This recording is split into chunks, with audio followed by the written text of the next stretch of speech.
Riding in the back of a pickup truck, the first group of spruce grouse was transferred from Maine to the Victory Basin on August 6, 2008. I hear somebody. That's her that made that call. So she may be up front there. In fact, yeah, I see her. All right. She's up behind that branch. An adult male and a hen with 3 chicks were the first to make the 5-hour ride from the capture site.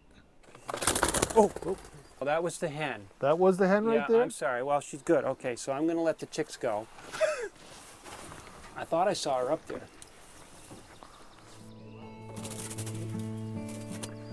The birds were full of energy after the long ride. With the hen out of the truck, the chicks were quickly released. One chick found its own way out, but the other 2 needed a little help. So they're very well cryptic colored to blend in.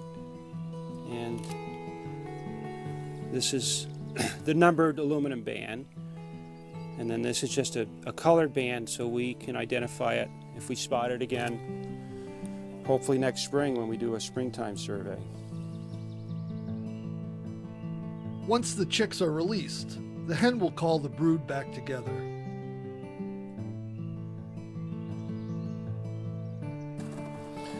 Okay, so the male was captured quite a few miles away from the female. I'm sure it had nothing to do with... Oh, he's beautiful. And you can see the radio transmitter, which the hen also had. So there's a little radio transmitter here, which is going to send a signal that we can pick up with our That's the antenna receiver. right there? Yeah, that's the antenna. And it's a fairly small battery. The thing has to be fairly lightweight so it doesn't impede the bird. But it should last for about 4 months. Okay? Yep. After the male flew off, we spotted one of the chicks roosted in a tree just above the release site. Now, Cedric, what we're seeing here is fairly typical spruce grouse behavior, right? They're not, compared to, say, a ruffed grouse, they're not that skittish a bird. Yeah, they're very tame, actually. And it's quite common for them to just fly up if they're flushed off the ground and roost at a nearby tree. There he goes. Well, I'm glad that that one's flown off in the direction of its mother. Yeah. But this is also typical in the sense that this is spruce grouse habitat. I mean, we actually watched it eat a few needles before flying off. Yeah, that's right. And they really do seek out spruce fir stands that have live foliage, needles, close down to the ground level. The ultimate goal is to transfer 60 adult spruce grouse to the Victory Basin. Because it is mostly state land and an important deer wintering area, it is already under a management plan that dovetails well with the habitat needs of spruce grouse. The area is actively managed for a mixed-age spruce and fir forest, with small openings that provide berries and brushy cover for broods during the summer months. This Victory Basin area is the second largest subboreal basin that we have. There's 4,000 acres that has appropriate spruce fir habitat that the birds need. And so it's really the next best chance for them to survive here in Vermont. Spruce grouse are a common game bird in Canada, but may not be hunted in Vermont. Signs once found only in the Nulhegan Basin are now prominent in the Victory Basin Wildlife Management Area. They alert ruffed grouse hunters to keep a sharp eye out for protected spruce grouse.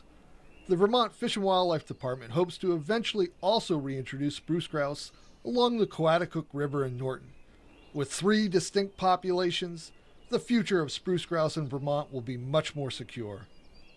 Once we get those 3 subpopulations established, there'll probably be some interchange, some gene flow, because they do disperse in the spring and the fall. We can delist the species completely, so it won't be endangered any longer, it won't be threatened. It'll be delisted, it'll still be protected, just like a robin is protected. But it should be secure and be forever here in the state of Vermont for us to enjoy. For more information on this or any other Outdoor Journal segment, be sure to visit our website at vpt.org. Our site features video on demand, contact information, and links to related sites. You can call, write, or email us And as always, we look forward to your comments and suggestions.